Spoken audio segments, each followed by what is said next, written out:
Hey everybody, it's episode 356 of PodQuest.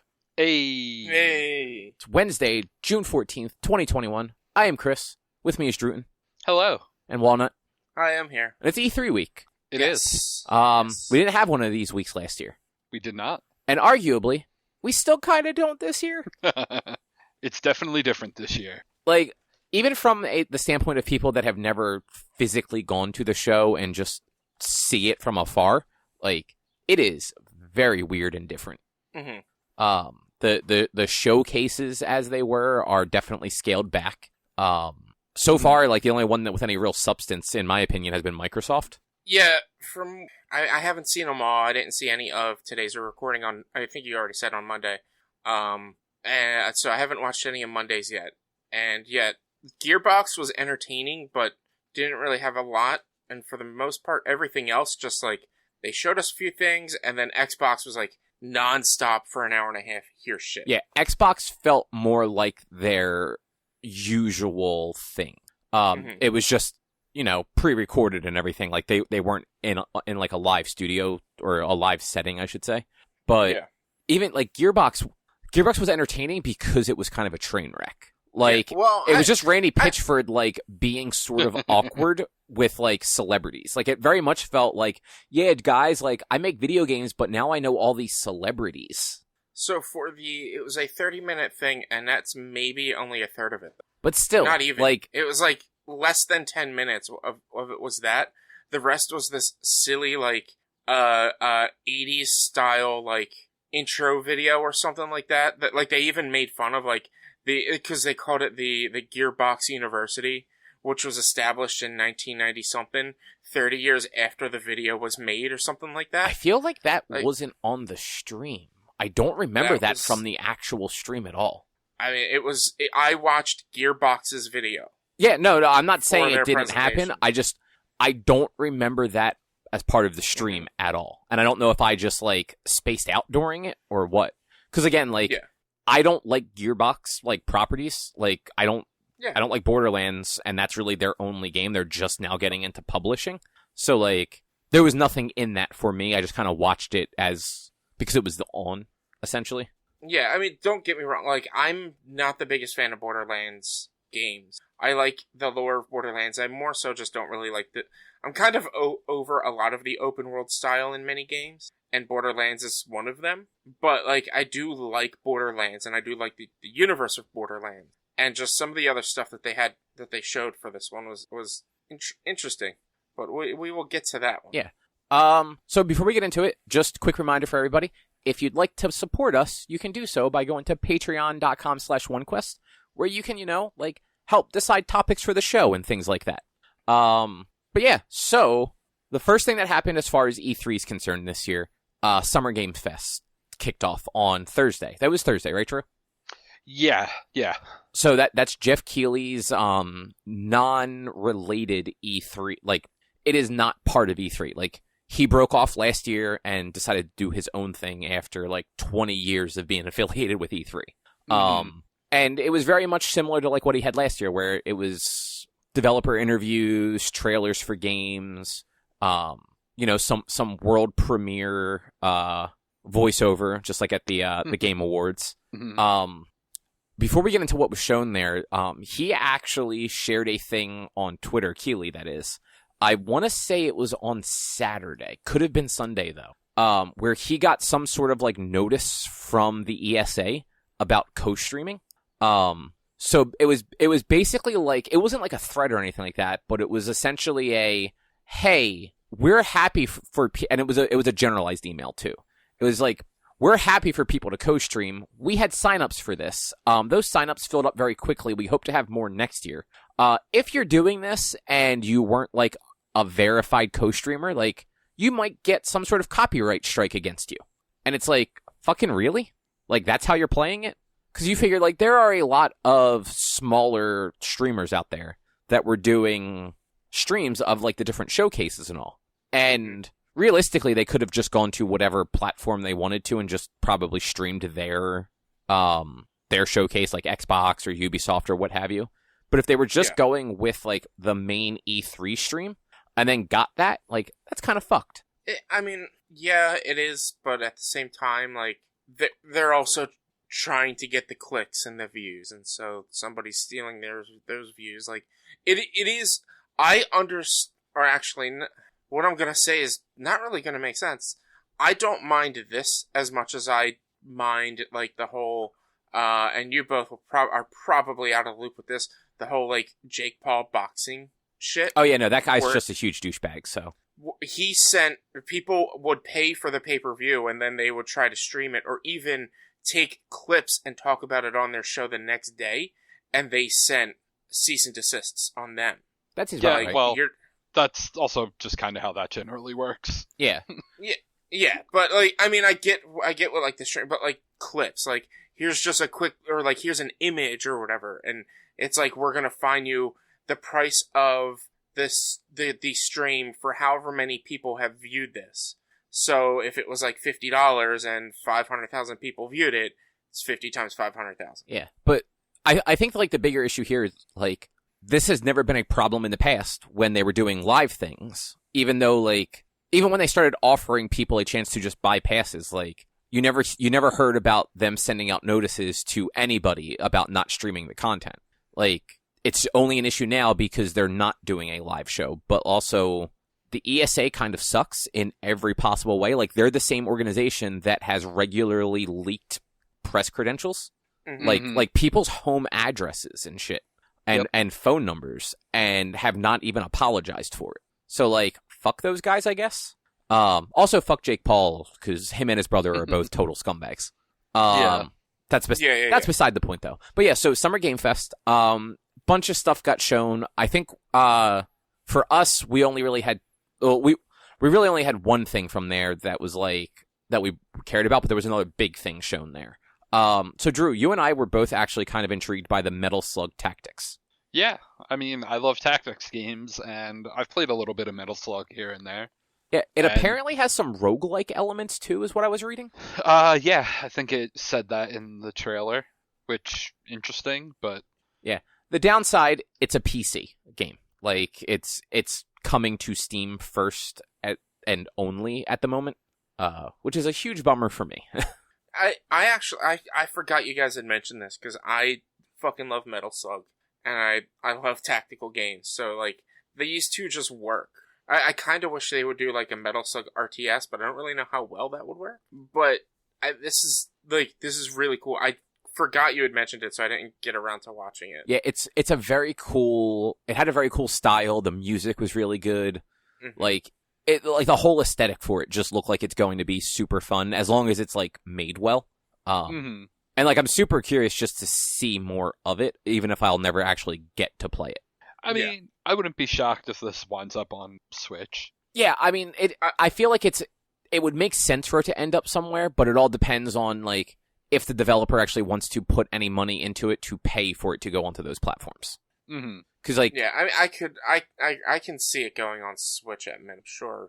Like, friggin' Elder Scroll Blades is on fucking Switch. Yeah, and...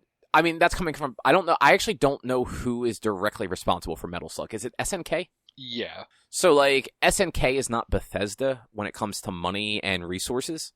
So, the only thing that makes me wonder is, like, if this game doesn't sell reasonably well on PC, they might not just want to put the time and the resources into porting it to a console.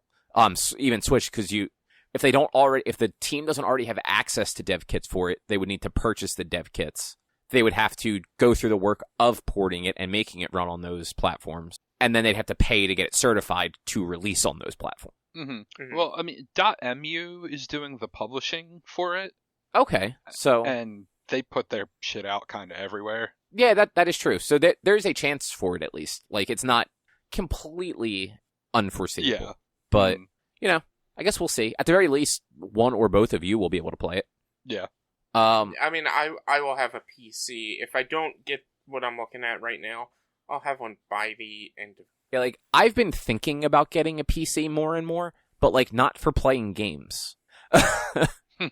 Like, just to have, like, something a little more stable for just this stuff and also, like, work. But honestly, getting a PC, you'd probably be able to play Metal Slugs on any basic ass PC you're gonna get. I mean, that's true, but like as we've gone over a million times, like I just don't want to play games on my PC. I don't want to sit in this hot office in this uncomfortable chair to play video games. I want to be laying on my fucking couch playing video games. PCs are for nerds. You guys are fucking nerds. Yeah. So the other huge thing that was finally shown was Elden Ring gameplay and a release date. So that game is coming out January 21st, 2022. Just right off the top. That's the George R.R. Martin game from Software, right? Exactly. Correct. Yeah. So it's Martin is writing the lore of the world for them, and then it is a From Software game, and it looks like a From Software game. It's it's a nice looking game without it also looking like a modern game, if that makes any sort of sense. Yeah. Like it looks a little like it doesn't look as good as some of like the other like brand new games look, but it still looks like a next gen game, or at least like a late last gen game. Mm-hmm. That's another one I didn't get around to watching today. I watched all of the press conferences today, and you sent that video. I meant to watch it, but I didn't get around to it. But I am excited to fight Goth Dothraki. So I mean that's fair. There was definitely like an astral like magic horse or something like that in the trailer. I remember that. There was horse riding in it too, if I remember correctly. Yeah, so it might be a little more open world than your standard Souls game has been. Mm-hmm. So are there Goth dragons? I don't remember if there was a dragon in that reveal trailer or not. I feel like there was a dragon. And I got the impression was Sekiro From Software also? Yes. Okay. I couldn't remember because I know Nioh wasn't. Nioh I think was Team Ninja. That sounds right. But like Sekiro was a little more open than the Souls and Bloodborne games from what I've seen of it. I mean, those games are relatively open. Dark Souls or Bloodborne more so than probably the other Souls games, but like you have levels that there is a set path to go to, but you can go in whichever route you want in each of the level. Like you don't have to do the first level first. Yeah. You can choose which world to go to first. In like the Souls manner, Bloodborne, you could completely skip through some bosses. There was like a set path up to a point, and then it was like it opened up, and you could not go here or go here too early and whatever. So they are a little bit more open, but they're not very linear, but they are still held in a certain area. Yeah, and they're not like an Elder Scrolls open. No. Yeah, that's what I was gonna say. The little bit I've played and seen of them, they're like open as in like you can kind of like choose which direction you want to go to, like which like segment or what have you. But they're also kind of like linear in a fashion where like once you head towards an area, like that area is fairly straightforward. Like there are some paths and stuff you can go explore, but like it's fairly tight and like you're going to a location. You're not just it's not just like a big open field that you can just kind of like wander through looking at things. Yeah. There totally was a gigantic four-winged dragon in the trailer. Okay, I thought so. I just could not remember because I watched it twice, but because I'm just not into those games, which I wish I was. I wish I had the personality to want to get good. Yeah, like basically like I don't like that whole go and do the same thing over and over again to like learn the pattern. Like we've been over that before. But like I would love to actually want to play a game like this cuz like it just seems like it could be cool. But yeah. I'll watch a stream or something like that eventually. You can watch me when I get it at twitch.tv/b_1. Probably not. I've seen some of your streams. They're super boring. No, you haven't. You're only talking about that garbage Mario Kart stream that I had on Saturday. It kept freezing up. It was all glitchy. The frame rate kept dropping. Ugh. Like, talk about get good. Get some good hardware, man. Exactly. That's why I'm trying to get a new PC. But so let's move into Ubisoft because they were the first proper like showcase, as most of these things were called. The two of you were both interested in Rainbow Six Extraction, which is formerly Rainbow Six Quarantine. Yeah. I when they first announced or first introduced it, I honestly thought this was a sequel to Quarantine. Like I didn't know that that Quarantine hadn't released. I didn't realize that it was I thought this was like a sequel to that, and not just like they renamed it and enhanced it. Because what I remember from the original Quarantine was just a zombie type outbreak. I don't know that they literally ever said anything about Quarantine ever, other than it exists. Yeah, there was only a little bit kind of like talked about for it in 2019, and then it was supposed to come out last year, but like everything got delayed, and they renamed it because Quarantine was not going to trend well after 2020. Mm-hmm. Yeah, I could have swore there was like a video or something, like like an actual like, I don't know. I'm looking it up. They showed a little bit of it, but just not enough to really get like a good idea what it was going to be. Well, also it's been fucking 2 years, so I wouldn't be shocked if there was, and I just do not remember. Yeah, that's possible. I kind of really only ever remember. Oh, okay, there's a minute trailer from 2019. Yeah, it's a minute 30, and like I have it going on in the background for me right now. Guy starts to get infected and is sitting with a gun, and like this trailer was mostly just a zombie outbreak of some sort. Yeah, that's really all it was. I think, and I'm kind of going off of like a half guess because I might not remember this correctly, but I feel like maybe the game didn't get like a lot of excitement generated, and they did start to sort of like tweak it and like pull it back in, and I think they did change like a good chunk of like what the concept was behind it, or maybe what they have in there now was actually supposed to be a side thing, and they just scrapped the other part and made that the primary. But I could actually just be getting that completely wrong. It's out soon though. It comes out September 16th. Yeah, it looks fun. It's got that Rainbow Six Siege type gameplay where you could like break through walls and shit, and it's very like tactical first person type of game. I'm definitely interested in it. It's co-op. Yeah. Yeah, like I'm still want to know a little bit more before I'm definitely gonna buy it, but I like the idea that, and this is something I want to learn more about too, is they said that if your character dies in the mission, they get taken and you can't play as that character again until you rescue them. Now, I don't know if that means like in that mission, like you have to pick a new playable character, or after you finish that mission where your character died, you then have to pick a new mission where you have to go rescue the character or something. It was a little, probably unclear. The latter, but yeah, like it was a little unclear, but at the same time, it's like a cool mechanic where they said if you don't rescue that person in time, or if you fail that mission, that whoever that character was loses all their shit, loses all their gear and upgrades and stuff. So then you have to start back from the beginning to rescue that character. Or, not rescue the character, but you're basically back to square one with that character. Less punishing than I would have thought it would have. Like, in old Rainbow Six games, like, you would have characters that just permanently died, and you couldn't use them anymore. I think because this is more... I don't think there's, like, an actual running storyline, and since this is more just multiplayer... No, there's definitely a fucking storyline going on in that game. Like, I think...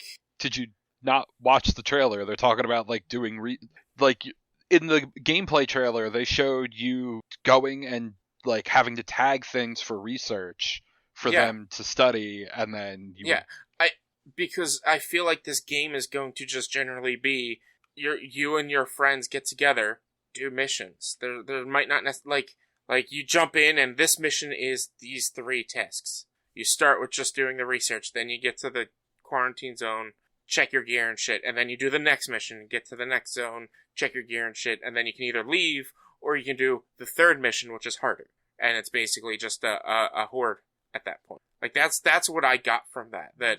It seemed like that was the stages of the one mission you picked to go on at that time. And that it's not like Left 4 Dead, where, like, you pick the level and the segments of the level, and then that's it. There's no running story really between every level. It more seemed like there would be... You're working on figuring out this alien infection and you're trying to fight it back. And it's in multiple different places around the Earth, and you're going from place to place, learning things and moving on. Yeah, I like I said, I don't think it was very clear as to how they were explaining the gameplay loop. and that like me and you were getting two different thought processes of the gameplay loop. Like I think this is because if I remember correctly, Rainbow Six Siege there's no story. There's no single player in Rainbow Six Siege. Yeah. Rainbow Six Siege is Counter-Strike. Yeah. I don't think there's going to be like a real story in whatever this one's called again, Extraction either.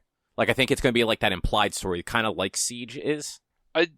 They talked about the story in this game during that press conference. I mean, every multiplayer game has a story, but it's a story to get into where you're at, and then that's it. Yeah, like I don't think it's going to be like a narratively driven game. I disagree.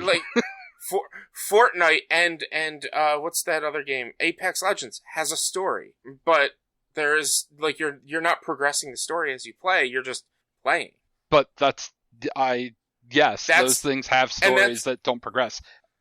The way they talked about this game made it seem like there was a story that progresses with the characters. But I mean, it's a multiplayer only game too, so like the story is going to be limited. No, it's not. Yeah. Extraction is a multiplayer only game. There isn't a single player for it. Are you sure about that? I mean, I'm looking at the Wikipedia page for it right now, and it says it calls it a cooperative multiplayer game. Game mode is listed as only multiplayer. Like it's a spin-off of Siege, so I didn't think there was actually a single player story to it. Or go solo. You can play the game solo. Well, yeah, you can. It's same as Avengers, where you can play it with the entire game with your friends, or you can play it solo. This you can, or I mean, Avengers is a story-based game that can be played multiplayer. Let's look at Left 4 Dead. Left 4 Dead, you can play solo. There's still 3 other AI characters with you, but you can play it solo. And that game does have like a progressive story, but it's just really just go do these things in this mission and then move to the next one. But like I don't think I don't know. I don't think there's going to be like a full story. This to me just sounds like it's play with your friends, do tactical co-op missions with your friends, and just maybe as time progresses, like they do in Fortnite and Apex Legends, a like kind of story will reveal itself through like new seasons. It's possible. I honestly, like, Drew, you sound like you actually paid way more attention to the trailer than I did. Like, I know I'm not interested in the game, so I watched it, but I didn't, like, pay attention to every word they said. So, like, maybe there is actually going to be, like, a narrative through line that kind of, like, drives the game, but I just don't expect it from a game that's supposed to be a spin-off of Siege. But, well, I mean, the thing is, like, Siege is the only Rainbow Six game without a, like, narrative. And it's the most that's popular. Ever been made. That's fair, but, like, Siege is also a head-to-head competitive game. True, and it's squad-based, so you're not going up against other players. Yeah. So that's why I said, like, Richie and I could be entirely wrong. I mean, like, we'll know for sure in September. Yeah. At least it's not that far away. It's just, that's just, and again, like, maybe I did miss something. Maybe we're both interpreting differently. Like, it's until we get more, or until I get a chance to maybe rewatch it, that's just what I think and I'm expecting the game to be. If there is a full-on, straight-up legit story and shit, I'm even more in it. Like, a story isn't retracting my interest in this game, but it's just, I just didn't get that from what I saw and paid attention to. And actually, I believe I watched Ubisoft while I was on lunch, so I wasn't distracted except for eating lunch. Which, I mean, let's be real, is quite distracting. I was eating wings, so it wasn't distracting. But Rich, you were also intrigued by that Riders Republic. Yeah, it's dumb. I kind of like the extreme sports kind of games. Like, there was one during Microsoft, Shredders or something like that. Yeah. Which isn't Teenage Mutant Ninja Turtles, and I'm so bummed out about it. But still, like, I love, like, the extreme sports kind of game, and this one was a neat idea with it being, like, kind of an MMO type of extreme sports game, where there's, like, head-to-head battles where whoever's doing the best tricks, and zone control with doing tricks on things, they get more points and stuff, and then there's just, like, a free explore mode, and it's not just snowboarding, it's not just downhill BMX, it's like both, and then there's like some other stuff, like, I don't know, it just looked cool and stupid, and it's a game that's in my wheelhouse. Which, I mean, that's a valid reason to be interested in something. I thought for what it looked cool because it was way more arcadey than Steep was the other one that they tried to push really hard like a few years back. Like that was their next big thing that year that like Eves came out to announce, and it's like oh cool, like a game that people don't really want to play, a realistic like wingsuit into snowboarding game, I think. But this one looks like, you can go do stupid shit and have fun in it, basically. Yeah. Which, let's be real, that's all people want from like those sorts of games. Like, Skate had its niche because everything around it was like super goofy, but like the gameplay was just very solid and realistic. But like most of those other games, like you don't want a realistic BMX game. You want something goofy where you can do like 30 backflips in a row because just gravity doesn't exist. Exactly. And that's kind of what this seemed like. Yeah, exactly. So arguably, in my opinion, the biggest thing that Ubisoft showed off, Mario plus Rabbids, Spark of Hope. This was definitely the best thing they showed off, in my opinion. Like, not even just the biggest, but the best. Yeah. That's Drew, you never played the first one, right? No.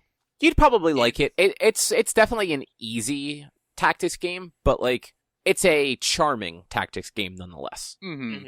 But yeah, so it's sequel to Mario plus Rabbids.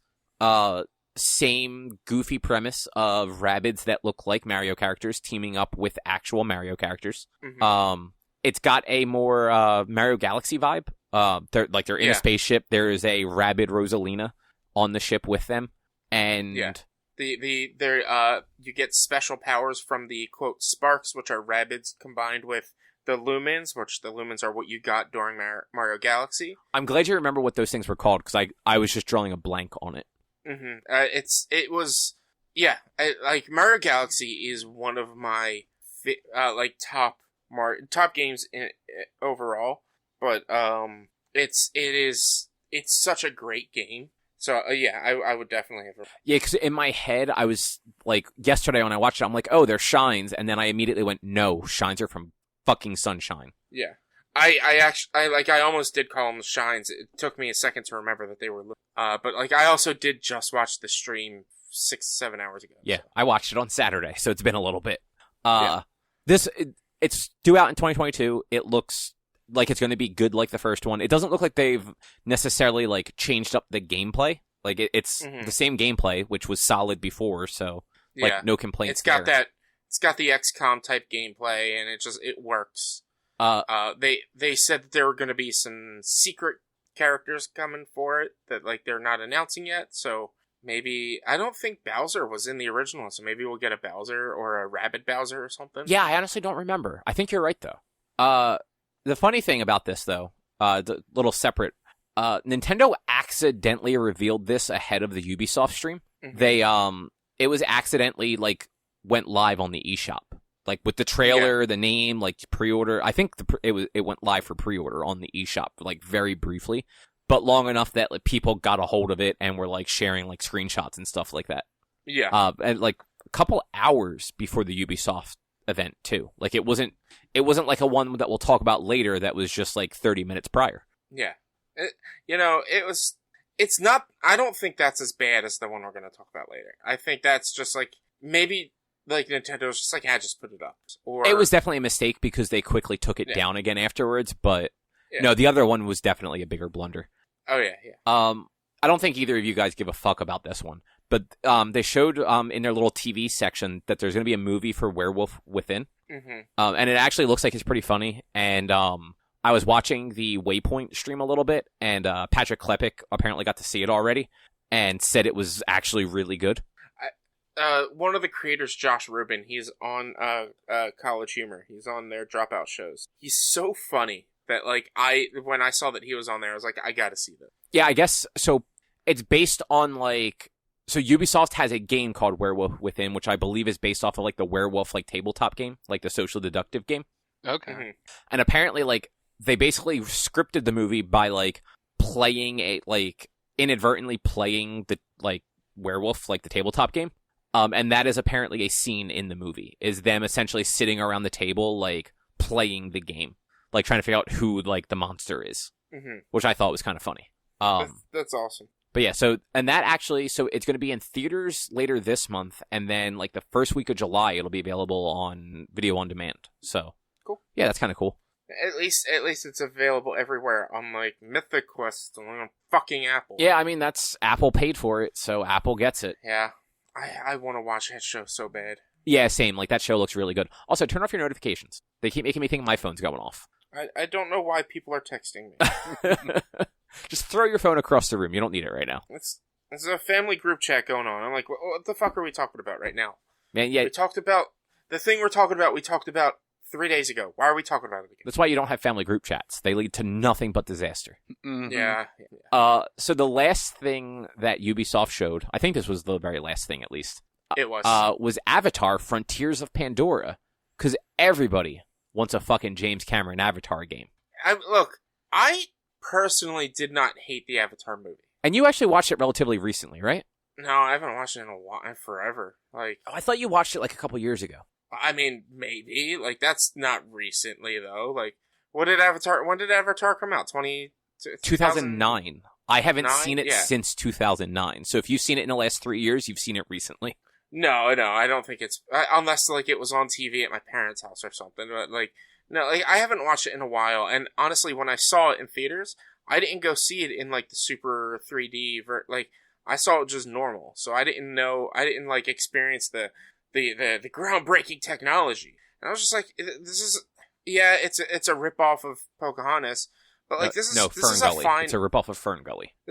But, like, it's a fine movie, and it's an interesting world, more so than anything. So, it is an interesting world, and it was a very pretty movie. Yeah. It is mediocre as fuck, though. Mediocre, fine, I feel like are mostly the same thing. I mean, I guess it depends on, like the your own... inflection of the word fine. Yeah, like, to me, like, fine... I personally think fine sits higher than mediocre. But, like, again, like, that's completely, like, it's subjective to the person. Yeah, I feel like the levels between mediocre and fine are so, like, close to each other. Like fine isn't a good movie. Fine isn't a bad movie. Fine is just, it's a movie that you can watch, and it's fine. It's fine. See, to me, mediocre is more, like, it's more trending towards bad. Like, this movie is barely passable, but it's not so offensive that, like, you shouldn't watch it. See, and I don't see it as trending towards bad. But, like, I find more intrigue in, like, the world they built more so than, like, the actual movie itself. Like, and that's fair. I find interest beyond just the movie, whereas, like, and I'm not saying this as a negative. You look at it kind of face value. Yeah, and honestly, like, it is an interesting world. Like, Cameron set up an interesting world with Pandora. Like, not all of it makes sense, and some of it's... Like, the fact that they have sex and control their animals with the same head tentacle, super fucking weird, and somebody should have told him not to do that. But look, I just want to have sex with a tree. That's all. I want to drift, or whatever it is, into my... you want a full dive, I think is what it's called. I don't know. Drifting is Pacific Rim, so I just went with that. Into my avatar, and then put my little weird hair tail thing on a tree. Because they did that. Yeah, like, that's what I mean. Like, that the world was good. The story of the movie was not. Like, it hits the mediocre point because the world building was interesting and the visuals were really cool, even in the non-3D. But, like, the story and, frankly, the acting and characters were all pretty abysmal. But the game could actually be cool because it is such an interesting world. Yeah. And it's actually so Massive is doing it, which they are the Division studio. So the Division 1 and 2, they are not doing the free-to-play one that's being developed. Somebody else is doing that. But they are also working on the untitled Star Wars project that Ubisoft has. Yeah. They didn't show anything about that at this event, so not really sure in what realm that is. But given Massive's pedigree of the actually fairly well done live service game, like in this case, like live service isn't necessarily a shot against it because they actually did a good job with the Divisions. Yeah. I'm pretty sure both of these games are supposed to be online live service games. Like you can play them by yourself the same way you can play Division, but they're meant to be played with other people. I can't wait to run around as a Navi in a find cover and duck behind a tree. Dude, and that Panzer Dragoon combat at the one point, like, that could be super cool. Yeah. Like, yeah, like there's some just like this game. Like I want to see more. I want to hear more about it. That's like I want more. But with a 2022 release, I know we're not getting any more until E3 next year because it'll probably come out during around when Avatar comes out next year. I think that's when it's supposed to come out. yeah, they're probably trying to line them Christmas. up close together, I would assume, at this point, because Avatar has been pushed back so many times. It would make sense that at this point, like, if the game can be ready in 2022 and the movies due out, release them close together so that you're actually you're getting the hype for both of them at the same time. Yeah, that's definitely what's gonna happen. So that was Ubisoft. Couple things missing that we didn't see anything of. I already mentioned that untitled Star Wars project, but more glaring, again, no Beyond Good and Evil 2. Haven't seen any of that in years. It doesn't exist. Like, it just Michelle doesn't Ancel exist. left the company, so like we really don't like it. They claim it's still in development, but nobody knows. And the other one, Skull and Bone. That game's dead. So that's what I think too. I did see somebody tweet about it, and Jason Schreier responded that it is in fact still in development, but is not faring very well. Apparently, it is just having all kinds of issues, which not even remotely surprising. When's the last time we actually saw that game? I don't even know the right tense for this. Maybe 2019, but I think it was 2018. Like, I would put money on 2018. I'm just guessing 2019. It was originally set to be released Q3, Q4 28. It was delayed into 2019. Confirmed the game had been pushed back to at least April 2021 to March 2022. It looks like 2018 is the last time they put out anything. In May of this year, they announced a delay till April 22. Oh yeah, so it literally got delayed to just the following fiscal year. So like this game is just getting pushed back and they're not even pushing it into years, they're pushing it into fiscal calendar, which is not a good sign at all. That's that's rough. But yeah, so nothing about those two games there. And honestly, like, eventually, so they're either just going to stop mentioning them fucking entirely, which they basically already have for Beyond Good and Evil, and just let them slowly kind of fade into the background until no one remembers them, or maybe they officially cancel them at some point. I think that's just what they want. They want people to forget about it, so they're not going to mention it and like try to get it out of everyone's head. Well, it's kind of like what 2K did with 2K Marin, the studio that did BioShock 2. Mm-hmm. So like they never officially closed that studio. There was never like an official like, hey, everyone got laid off, like this studio doesn't exist anymore. They literally laid everybody off except for a handful of people that they moved to a different internal studio. And then for the next like 3 years just kept mentioning Marin in their like list of studios, and then just one day they just stopped putting it on those lists, and that was it. Like that studio just kind of like went extinct without like any fanfare. Yeah. But yeah, so that was Ubisoft. Next up there was like the Gearbox, like 30 minutes, I think it was 40 minutes. Yeah, it was 30 minutes, and like I said, it was entertaining.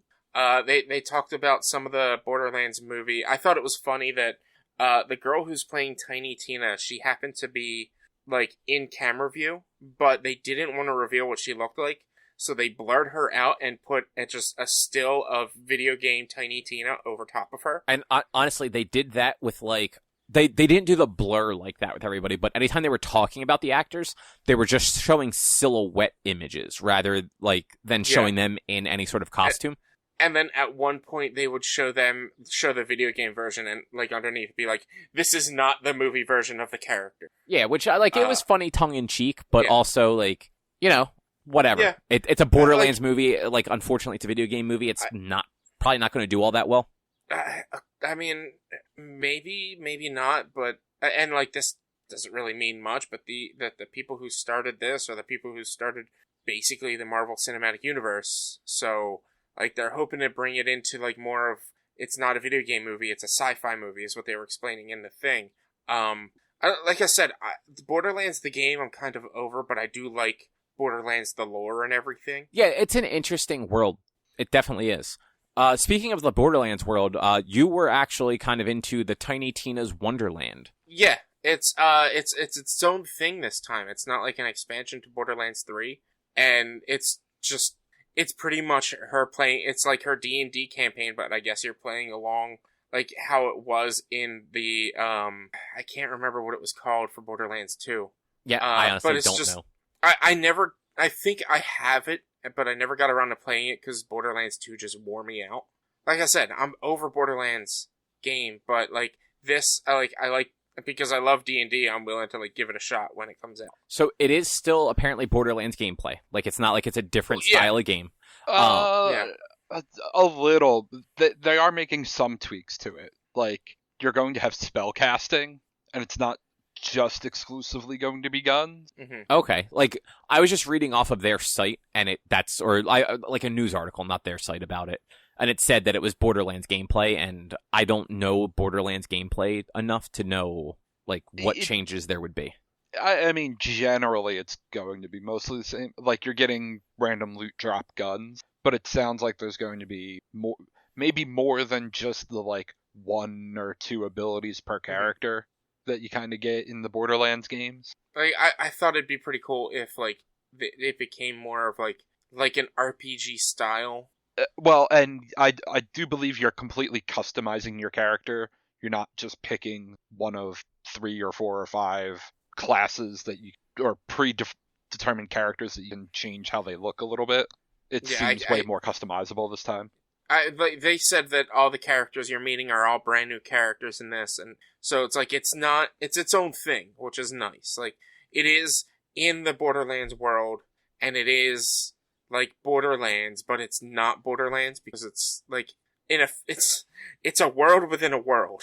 I mean, I don't know that it's in Borderlands. Well, it's like it's Tiny Tina playing her D&D game.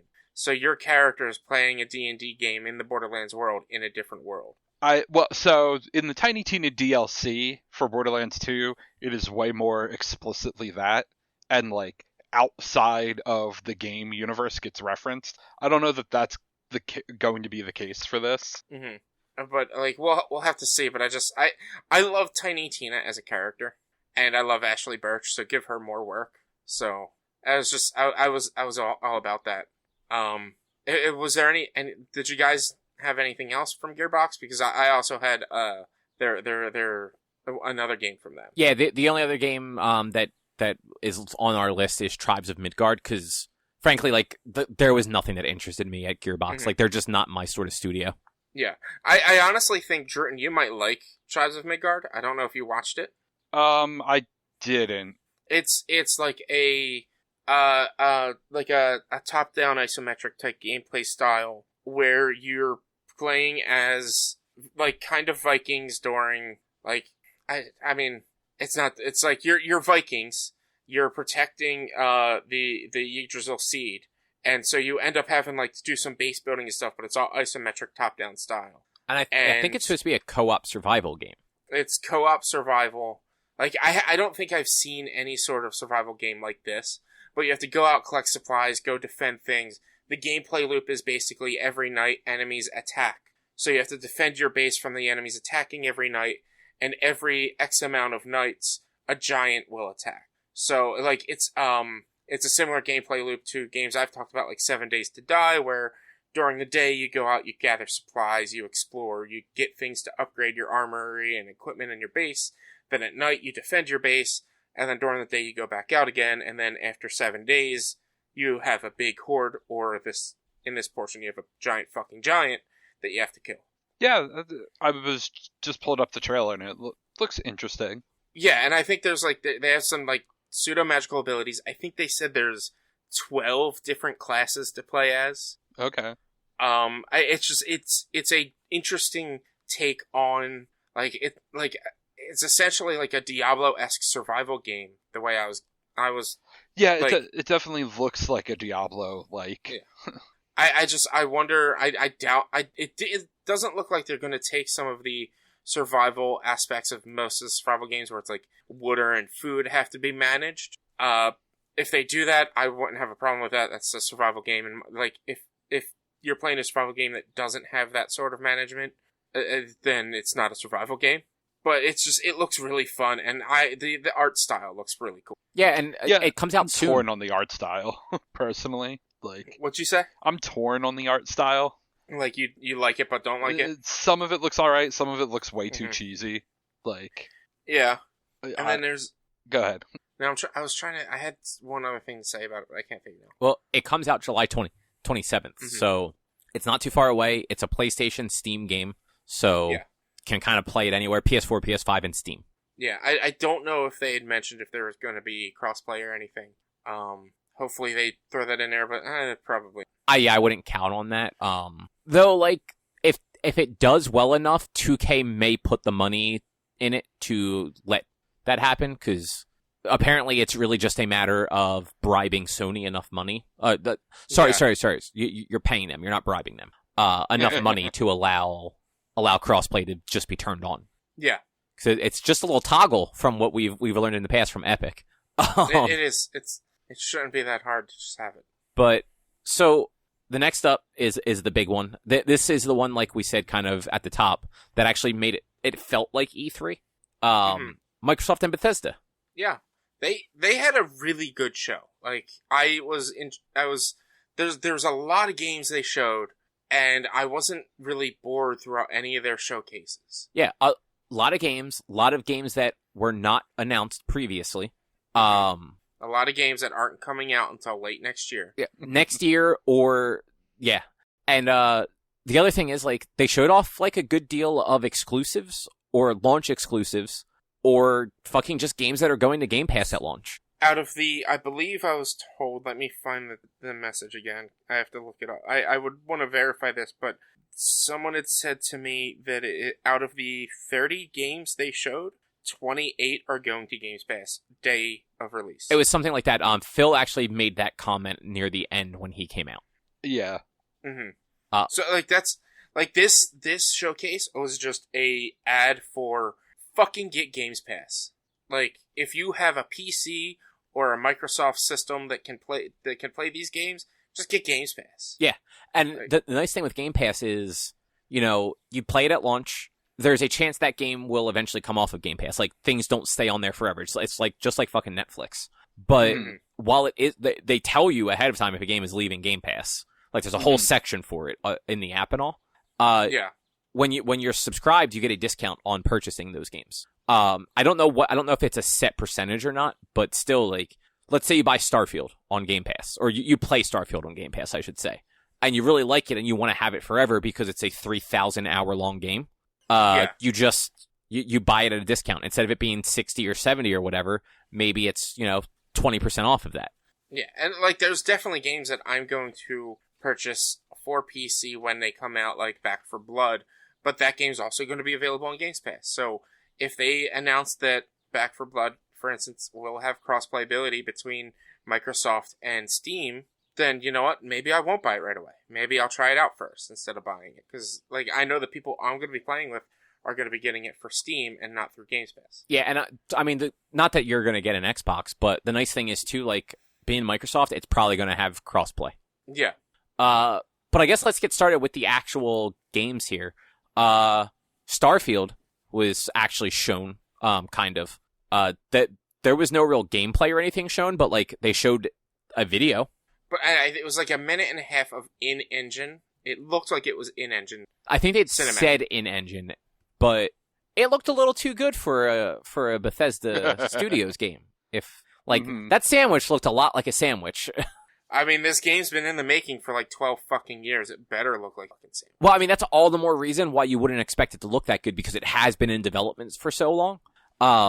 Which means, like, obviously I'm not going to play this game, but I'm curious if this is going to end up in a similar vein to what happened with The Witcher 3, where the early videos they showed of that game was just stunning.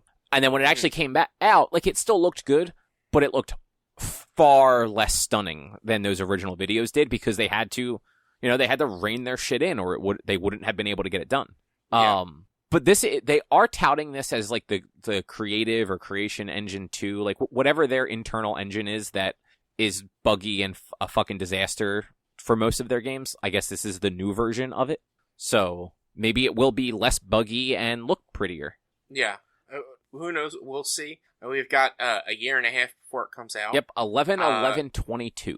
It'll probably be delayed. You know what though? If it doesn't get delayed, fucking 11/11/33, something cool is going to come out. If you're a Bethesda fan. Yeah, they usually do 11/11s, don't they? Skyrim was 11/11/11. Skyrim, yeah, because Skyrim's 10 years old this year. Yeah, and I mean honestly, like they're probably just going to re-release Skyrim in 2033 for the 20th anniversary. It'll be the PlayStation 7 exclusive upgrade ground up remake build. Yeah, exactly. That you got that right. So couple things that like sort of came out around this. Todd Howard described this game as both Skyrim in space and a Han Solo simulator. Mm-hmm. So, for what it's worth, it is going to be Microsoft exclusive. A lot of people weren't sure about that. There was speculation that they would still let it go to cross-platform because it had been in development prior to the deal and all that. But nope, fuck that. Microsoft knows what to do with their money, and they're keeping it in-house. Yeah, it makes sense. And the biggest thing around this, it got leaked about 30 minutes prior to the event. Somebody at the Washington Post just made a big blunder on their CMS, and I'm assuming they scheduled it to post, and they must have scheduled it maybe in the wrong time zone. Like, they may have seen that the event was running at a specific time for, like, the Pacific time, and scheduled it for, like, 2 hours later, because it was a hour and a half show to, like, have that little bit of a buffer. And that was not East Coast time, like the Washington Post is. Mm-hmm. And chaos ensued. The poor, like, the main games guy at Washington Post, Gene Park, like, his only tweet that day, I believe, was just, "I didn't do it." And a bunch of other games journalists just being like, "Oh man, I am so sorry." Like, just like expressing how bad they felt for him, because all those guys have at one point or another been victim to like something going wrong when it comes to that sort of thing. Yeah. But Drew, you'll appreciate this one. Austin Walker talked about it on the Waypoint stream. At some point while he was still editor-in-chief at Waypoint, Far Cry 5, the one that was set in the US, right? 5. That was 5? Okay. Yeah. Far Cry 5. Vice News, not Vice Gaming, not Waypoint. Vice News spoiled the end of the game the day it came out, or the day before it came out. Like, they did like a news thing about it, and at the end of it, they showed the ending of the game. Like, flat out. Like, they showed how the game ended. And Nice. Ubisoft then called and yelled at Austin about it, who hadn't even received a code to play it yet. Mm-hmm. And had to, like, explain to them, like, we're not Vice News. Like, Mm-hmm. we're owned by the same people, but I have nothing to, like, this is totally separate from me. Yeah. But yeah, that was, and anyway, the Starfield leak, it was the trailer, it was the release date, like, everything about it was leaked early. And I don't know, there's no way they edited and exported a new copy of this video, in the 30-minute window, but luckily Starfield was just the first game that they showed at the showcase. Mm-hmm. Yeah. Like, it wasn't this whole thing where, like, people were just sitting there waiting for them to show what we've already seen. It was just, here you go, here's Starfield, right up front. Yeah. I do like how in the video, in the trailer, they did announce the release date with like, it was like, they were counting down, and then they shot off, and the coordinates were 11/11/22. Yeah, it kind of reminded, that little thing kind of reminded me of, like, the Back to the Future, like, DeLorean, like, screen sort of thing. Mm. Like, obviously it looks very different, but that's kind of what came to mind for me. Yeah. So, it's Microsoft exclusive, but it will be on PC, so I assume both of you guys will probably play this. I'm definitely going to be interested in it. I will most likely get it, especially since it is one of the 28 games that will be available on Games Pass on release. Well, the PC Game Pass and Xbox Game Pass have different games, so that it's not a guarantee it's on P Game Pass, per se. Well, it should be. I'm just saying, it should be. There's a good chance Hopefully it will it be. is. It may not be at launch, though. And I'm not saying it should be as somebody who... I'm just saying, for me personally, it should be. Just because I feel like it should. Yeah, I mean, I would... I would lean towards it being on there, but Same. I don't take anything they said as coming to Game Pass as explicitly meaning also PC. Yeah, they haven't quite merged those enough yet to be able to just assume that. Like, the game lineups and stuff are still just different enough that, like, they're usually very explicit when it's coming to PC Game Pass. And yeah, nothing here specifically said PC. So they might, honestly, they just might not have made that decision yet. Because, like, Rich, you said before, most of these games are 2022 games. Yeah. The next thing that I had listed, actually, was Contraband, which I thought had just a cool aesthetic on what they showed, which was really nothing. But it just left you wondering, like, what the fuck it was going to be. Yeah, like, I was tempted to put it on the list of things I was interested in, but there wasn't enough for me to know. Yeah, like, I can basically guarantee I'm not going to play this game because it's an open world co-op game. So it's almost assuredly not for me. But it also seemed like there were, like, plans and stuff. Like, it was going to be some sort of heist set in, like, the 60s or 70s? Maybe. It definitely seemed like some sort of a co-op heist game. Yeah. Or treasure hunting game. Which could be cool. Mm-hmm. But yeah, otherwise, no idea what this is. It's Avalanche, though, which are the Just Cause team. Mm-hmm. They also did, like, Mad Max and a few other games. Yeah. And I just wanted to... I have this note here. So this is Avalanche Studios. This is not Avalanche Software, who developed Disney Infinity and is working on Hogwarts Legacy. Because there are basically two studios with the exact same fucking name. Why? Why? Yeah. Agreed. And, like, Avalanche is just not...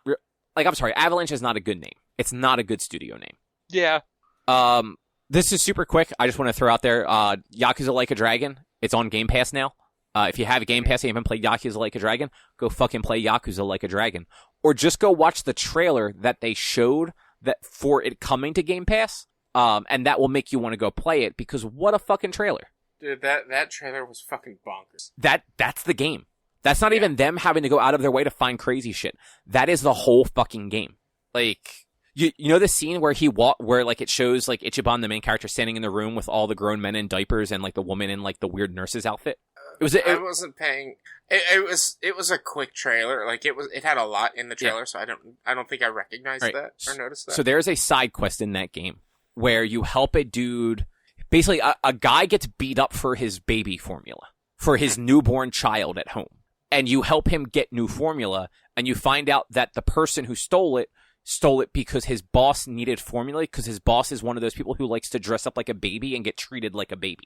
But, like, his boss did not condone the stealing of the formula. After you, like, go through everything, that boss in the baby suit becomes one of your summons. Mm-hmm. Like, you then get to call him into battle to help you. And I want to say his thing is, like, a status effect. Like, he comes down and cries really loud, and it, like, confuses or disorients or what have you. Like, it's so fucking over the top and stupid. Everyone should play that game. Yeah. Now, Rich, you are interested in Battlefield 2042. I don't think I'm the only one interested in Battlefield 2042. I think there's a lot of people interested in Battlefield 2042. Well, Drew, are you into it? Yeah. Okay. Well, I'm cautiously into it. Like, I've wanted to like Battlefield games more than I have in the past, but I'm definitely going to keep an eye on this. This game looks stupid fun. 128 players. On current gen and PC. Last gen is still 64. Yeah. Obviously no single player, because there hasn't been single player in, like, any Battlefield almost ever, I believe. No, the last 4 Battlefield games have had single player. Really? Yes. I haven't played Battlefield since, like, 1942 or something. So the first one. Yeah. Like, I haven't played Battlefield since it was only multiplayer game. I know Battlefield 1, the World War I game, definitely had single player. Yeah, it was weird though. It wasn't like a proper campaign. It was vignettes where, like, you'd play like little single player missions basically that were kind of like scattered throughout World War I in, like, different scenarios. Yeah. And then I'm pretty sure Battlefield 3 and 4 had single player, and there was the Battlefield Bad Company, which definitely had single player. I think Hardline did too, didn't it? I don't remember. I'm actually trying to look, but I spelled Battlefield entirely wrong. But it's obviously Battlefield 2042, so it takes place in 2042. Futuristic technology. I don't know, like the storms and shit that were going on look crazy. It's the normal ridiculous Battlefield tactics. One of the things, like they had a Battlefield event last week, and they had like a live action trailer for it. And this quote live action trailer, and all of like the iconic moments in Battlefield that you've seen on YouTube, they basically recreated, like the person jumping out of the airplane, shooting a rocket launcher at a different airplane, and then re-landing on their first airplane. Like, They did that, and it's just stupid that they did that. But I don't know what it is, but this, as I was watching the gameplay for this, I was just like, this looks so fun. Like, the trailer did make it look like a chaotic amount of fun. Yeah. And I mean, it comes out soon. Comes out October 21st. Yeah. And go ahead, Jordan. When Battlefield's at its best, it is that chaotic craziness. Like, I still remember a moment from playing Battlefield 1942 with a bunch of you guys at an internet cafe and driving a truck with like 4 of the other teammates in the back of it and getting shot with a rocket launcher and all 5 of us getting killed. I remember the one time we was playing 1942, and I guess I was just over it. Like, we'd been playing it for a couple of hours and I was just done. I would just find the closest Jeep, find somebody who was in a tank who was dominating, and just drive the Jeep into the tank constantly. Like, every time I hit the tank, it would blow up. Mm. Like, the Jeep would blow up, and I would die. But I'm like, I've got to be ticking down this thing's health. I don't think I was doing anything to it. Probably not. But, go ahead. I just have to read this sentence from the Battlefield 5 wiki article, because I was looking at that to double check that Battlefield 5 had a single player, some sort of single player, which it does. Battlefield 5 is the 16th installment in the Battlefield series. Battlefield 5 was the 16th. Yeah. Like, what? That's insane. But watching the trailer, it got me thinking. With 128 players, 64 players on each side. Uh-huh. What if they had a perpetual tug-of-war mode? Where basically, like, this mode never stops. There's no, like, person running the game. There's no host or whatever. And you can jump in to a map that had been playing for 12 hours. And players have rotated out, like, 100 times. And you could just jump in, and at one point, like, the good guys, I don't know the two teams, the good guys, like, have most, portion of the map. But, like, as players get more of the map, the team that's losing gets, like, more perks. And then they start pushing back and getting more of the map. And it's just a tug of war back and forth that just always goes on. And then, like, maybe, like, a reset somehow with, like, these storms that they're incorporating or something. A way to reset the map back to basic. But it just never ends. Huh. I mean, I guess it would depend exactly how they made that work. Like, and, like, the way I was thinking is the game, it's not, like, a game mode based on, like, you go in, and maybe, like, the leaderboards are overall score. Like, that perpetually goes up as you play. So the more objectives and kills you get, the higher your score goes, the more times you get killed and are, like, or, like, probably mostly just the more times you get killed, but, like, the more times that, like, you're near an objective that you lose or whatever, your score goes down. And so, like, that's how they do the leaderboards. And, like, to be the best, you have to, like, you don't, like, always have to play to be the best, but maybe, I don't know, they could figure out scoring. I think that would just be really fun, especially with this many players. That would kind of be, and I've never been in war, I'm not a soldier, I've never fought in war, but, like, the thought process is that's, like, kind of what a, like, kind of, like, simulation of war would be, where it's just constantly just going. Like, I know battles don't actually last forever, but you guys get what I'm saying. Yeah. I feel like you're actually... I'm trying to remember if this is the case, but I feel like that's kind of how MAG worked. Massive action game. I've never played MAG. Not many people did. Well, it's been offline for 7 years, so... But, like, it wasn't necessarily that there was one exact entire running game for hours and hours and hours, but there were two sides, and whatever side you were on, you were building points for your side in your games that you were playing in, and you would rank your guy up, and like the higher up you got extra abilities like becoming a commander and stuff. But I don't remember exactly. Yeah, Mag was the game that had, I think, up to 256 players. Uh-huh. But I think only like one or two modes actually supported that many players. I don't know. I never actually played it. I just remember it was a big deal when it came out. Like, it was a big deal that was a thing they were trying to do, I should say. I vaguely remember that part at least, but I don't really remember anything else of that game. Yeah, I mean, I don't think you're missing a whole lot. Yeah. I was surprised neither of you guys thought Somerville looked interesting. I'm gonna go ahead and tell you, I don't even remember that fucking game. It was the game with the family on the couch and then aliens, maybe? Oh, yeah. No. It's... Oh, you know what? Eric is the one that likes the Inside and Limbo games, if I remember correctly. I mean, Limbo's fantastic, and I don't remember if I played Inside. I might have. Inside was the follow-up. It was very similar. But it's not as much as I wasn't interested. It's just, I feel like we might have seen that before, which is why... that was the first time. It's actually... So it is one of the co-creators of Inside and Limbo. He left Playdead and started a different studio called Jump Ship. And that's why this game looks so much like those games as far as like gameplay style goes. Yeah. But I really liked Limbo and Inside, and am all for playing another game in that vein. Yeah. Yeah, like I said, I thought we had seen it already, which is like one of the reasons why I didn't throw out like Back for Blood and 12 Minutes, because we'd seen those two already. So exactly. That's why I didn't put either of them in there either, because I'm still interested in 12 Minutes, but that game's been in development for like 8 years, so... Like, we've been seeing it for, like, 8 years, I should say.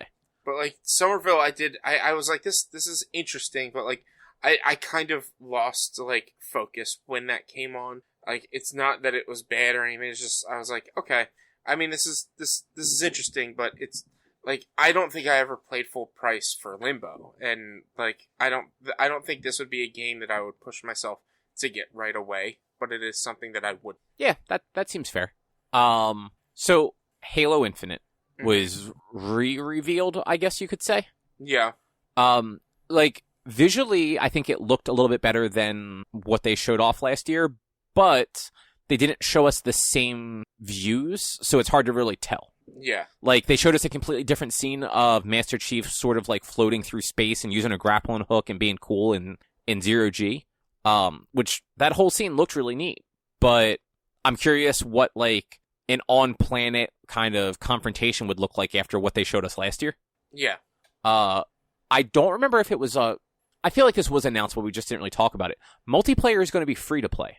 I believe that was the first time they announced it this time. I think this is the first announcement of it, but I feel like it's been in a rumor mill for 2.5 years. Yeah, you know what? That seems like it's possible. So yeah, free to play multiplayer, which is pretty cool. There's a grappling hook, which also looks cool and versatile. Any game with a grappling hook it's generally a cool thing. I thought it was neat that, like, at least in multiplayer, you could use it to grapple onto vehicles to then take over those vehicles. You could grapple weapons off the ground to you or in midair to start, like, fighting with them. Lots of cool stuff there. Kyle, if you think any game with a grappling hook is cool, you would love Monster Hunter World Iceborne. No, because that grappling hook just wasn't fun. There was no grappling hook in Monster Hunter World. It was in Iceborne. I know, I played Iceborne. No, you didn't. You played World. Yeah, but the World on Game Pass had Iceborne in it. That's why it gave me all that, like, leveled up armor that made the game, like I couldn't actually craft armor because it gave me better armor than what I could craft. Were you able to do the grappling hook? I mean, maybe I'm actually remembering it from videos, but it was definitely like an Iceborne version of it was what was on Game Pass at the time. Because you don't get the grappling hook till you get to the Iceborne content. Okay, so I didn't do the Iceborne content then. But I remember seeing the grappling hook, and I don't like the way those games control, so unfortunately the grappling hook would not have improved that. I'm just saying. But you know what game had a good grappling hook? Titanfall 2. Hey. It did have a good grappling hook. So does Apex Legends. Surprise. Yeah, there you go. Who would have thought that they would make 2 games with a grappling hook that worked well? Good job, Respawn. So on the showcase, they announced this holiday for Halo Infinite. No, they were not confirming a date or anything. Right? Like Xbox Brazil later said it was coming out November 19th. Or November 9th, I'm sorry. Whether that is like it's coming out in Brazil on November 9th or what, who knows? Maybe they weren't supposed to say that, but Xbox Brazil definitely tweeted it out, so maybe the 9th of November? Remember the 9th of November? Close, but you're like 4 days off. Right? That's the thing. Right? No, you're close though. You're like I said, 4 days off. Just change that number by 4 and you'll Remember the 13th of November? This would have been so much better if you're better at math and could have just like dropped that 13 right away, man. Just saying. I was gonna say 14. I was actually gonna say 15 because I was looking at the 11-9 and I was mixing that up. It's alright. At least you understood what I was going for and you went up instead of down. No, I wasn't sure if it was up or down, but then I was like, the 13th isn't a thing. No, it's remember the 5th of November, the gun party, treason, and plot. Yeah. Also, I'm just curious about how you guys feel about this. So Halo, normally like a big deal for Microsoft, was shown at the middle of the pack and just didn't really seem to have much of an oomph about it. And like that could have just been because of the way the show was, like there was no crowd or anything to sort of like play off of. But like it felt a little weird, right? So I actually want to hear what Jordan has to say before I make my comment on it. Agreed that normally it's a bigger deal, but also this game's been announced for 4 years or something like that. Yeah, but like, Joe Stanton is back now. Whatever. Like, I think this game needs to come out. And actually, the thing to me that was weird was them only saying holiday 2021, which to me was like this game might still get fucking delayed again. Yeah, like we're just not sure if we're doing this right still. Yeah. I would say, first of all, it wasn't the middle. It was 25 minutes into an hour and 25 minute long thing, which was a combination of Ubisoft and Microsoft. Bethesda. Where a majority of Bethesda and Microsoft, where a majority of the first 25 minutes was Bethesda. It's actually at 35 minutes. Okay. Either way, you get like a majority of the first 30 minutes. I said the middle of the Bethesda. pack, which is not like the halfway point. Just like it was kind of like crammed in between the beginning and the end. Yeah, I get what you're saying, but what I'm saying is like it seemed like that there was a break between Bethesda and they showed a bunch of Bethesda stuff for the first 20 or so minutes, and then they showed Battlefield, showed Somerville, and then showed Halo. And then they showed more Bethesda after that too, because Redfall was Bethesda. That was like their big thing, though. That was the last thing they showed. You know what? That's fair. Well, actually, that wasn't the last thing they showed, because fucking Microsoft is now KFC, apparently. The fridge? Yeah. That thing was cool, though. Fuck you. I kind of want it. I sit when I game 10 feet, 12 feet away from my fridge, but I kind of want a fucking mini fridge Xbox machine. Like, it plays games and is a fucking mini fridge. So what? So you can have something else that plays Xbox games that you never turn on again? Like it'll probably exactly. It'll stop cooling your drinks because it'll run out of firmware. Exactly. But what did you think that it felt like a little just like underserved at all? Halo, that is. No. I got the feeling of like, oh, this is now the Microsoft show. Like, okay. I had the feeling of like, okay, they did a lot of their Bethesda stuff. They had that little break between trailers. Like, and they had, I can't remember who it was, come out and talk. It was somebody from Xbox. And then they showed a few things. It's like, all right, this is their big things. And they're like, I don't think it was lesser served because I feel like they split the show between Bethesda and Microsoft pretty well, and that's what that was. Okay, that's fair. That is a fair way to look at it. I just realized like we still have a whole bunch of games to get through, so I'm gonna move right along. Real quick, Diablo 2 Resurrected got a release date of September 23rd. So that's cool. Mm-hmm. I am looking forward to playing Diablo 2 again. I wish it had cross-play. It's got cross-progression. But yeah, I mean, it would be nice if because I'm pretty sure they said Game Pass for that, but they may not have. But like I will play that game on a console and you will play on PC, and it would be nice to be able to pair up and play at the same time, because that Diablo is one of the few games that I don't mind playing with other people, but not going to happen. So What was next? Slime Rancher 2. Rich, did you like the first Slime Rancher? I actually never got around to playing it. I've always wanted to, but that game just looked really cute and like kind of something that I'd be totally into. It is also apparently a very big seller too. Like, which fucking weird ass game, but like people love it. Yeah, from what I hear, it's a really good, fun game. I think my PC can run it. Wow, check. Can you run it? It's really wonky on Edge, so I'm not going to be looking anymore. I think my PC can run the original, but this one looked really cute, and from what I hear, the other one was like kind of cute and really good. So dude, your PC can barely run Chrome. I don't think you can run Slime Rancher. How old is Slime Rancher? It's not. It's pretty old. It's not that new. It's like 5 years old, 6 years old. Yeah, I mean, I can't run some younger games, but I can run some newer games. I can run Valheim fine. Let's see. So you need Windows 7, or better, so you're good there. Mm-hmm. You need at least a 2.2 gigahertz dual-core processor. I believe I've got that. I've got a quad-core. I was going to say, do you have at least an i5? Yeah. Then you're fine. I know I have a quad-core. You need at least 4 gigs of memory. I've got that. And you need at least I have just that. So honestly, it's not going to gigs. run well then, because Windows. Yeah. You need at least a 512 megabyte dedicated video RAM for your graphics card, which you probably have. I've got a 1 gig card. Yeah, so like you could play this game and it would run. Let's just say that. It's also on like most consoles, so you could play it on like PlayStation or Xbox too. Yeah. Rich, I'm actually a little surprised that you didn't mention this one too. A Plague Tale Requiem got revealed, and I thought you really liked the first one. There was so much showed at Microsoft that I was just like, I was trying to keep track of everything that was shown. I couldn't find a pencil and paper to like take notes, and was also eating dinner at the same time, so I was like trying to keep track of everything. But yeah, Plague Tale, Tale of Innocence, I believe is what it was, or just a Plague Tale Innocence, was really fucking good. It was a really good story, really interesting world built. Like, takes place during like the plague times in France, I believe it was. Yeah.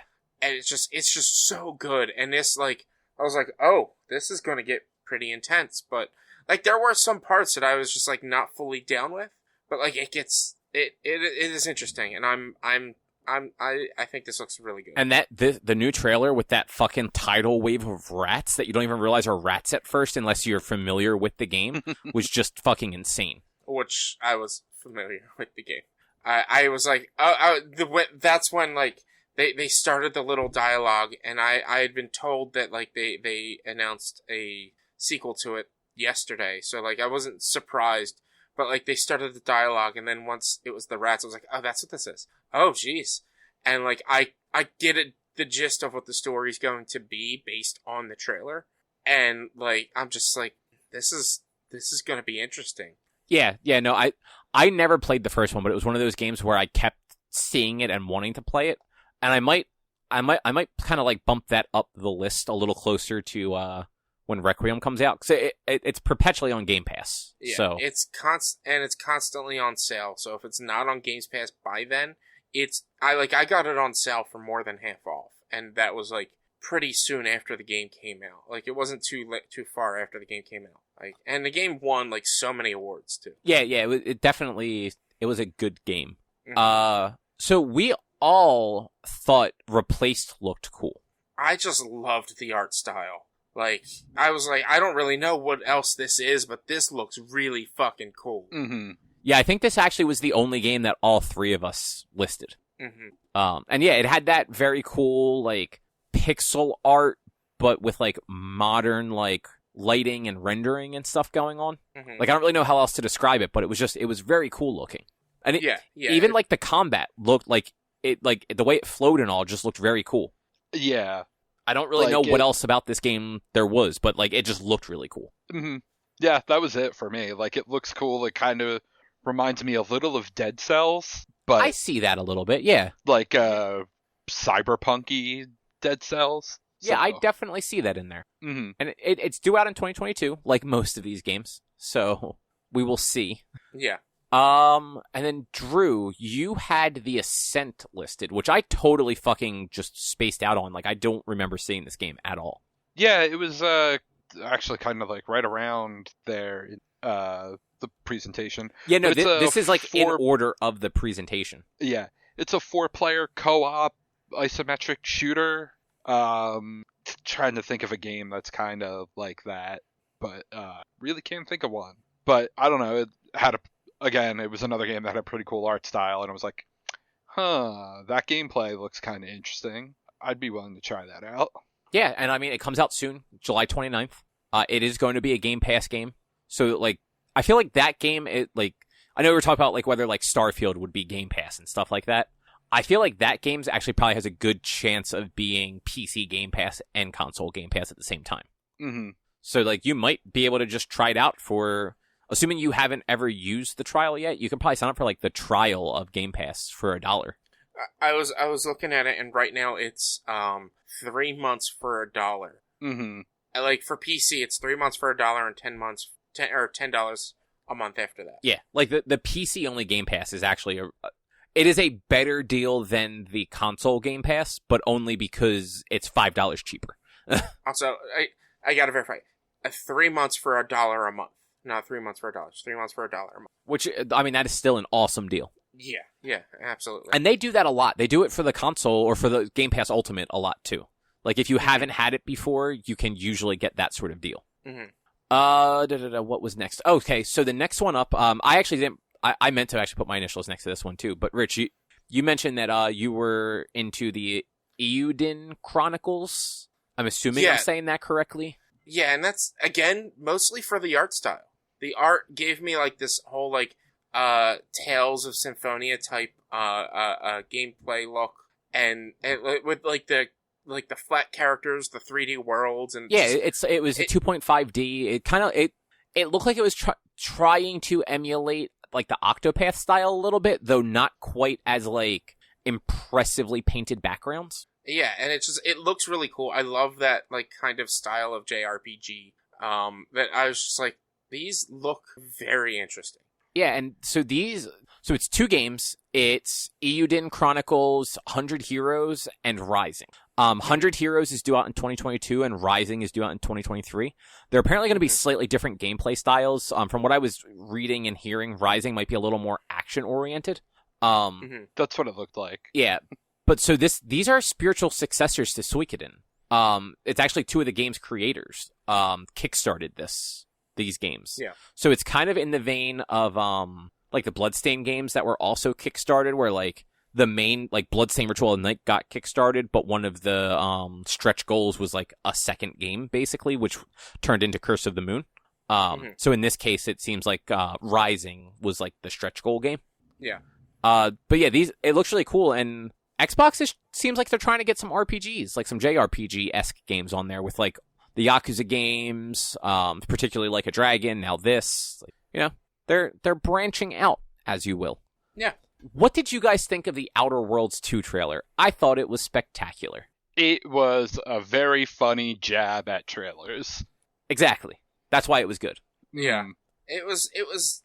I never played the Outer Worlds, so like I wasn't really sure what was going on in it, because I know that game has that kind of humor in it, until like they actually showed that it was Outer Worlds 2. I was like, oh, that makes sense. I was like, this I was interested because of how they did the trailer and how they made fun of trailers. Yeah, I actually, when it first started, I thought it was a Fable trailer, because they also had that similar British tongue-in-cheek humor for the Fable reveal last summer. Yeah. And I was just not expecting an Outer Worlds 2 to be revealed like so soon after the first one. Yeah, me either. Because I feel like they just did the DLC like a few months ago, but I guess that was like last year. But yeah, the trailer showed absolutely nothing for the game, and they were very upfront with the fact that like they literally have nothing other than the fact that they are making a sequel to it. Yeah. By like making fun of all like the problems with trailers, and like especially teaser trailers, where it's just like, yeah, we're going to show you the back of a character's silhouette so that you can't tell what that character looks like, because we don't know yet either. Yeah. So yeah, I thought that was fun. And then Forza Horizon 5 was shown. We all just kind of agreed that game looked fucking phenomenal.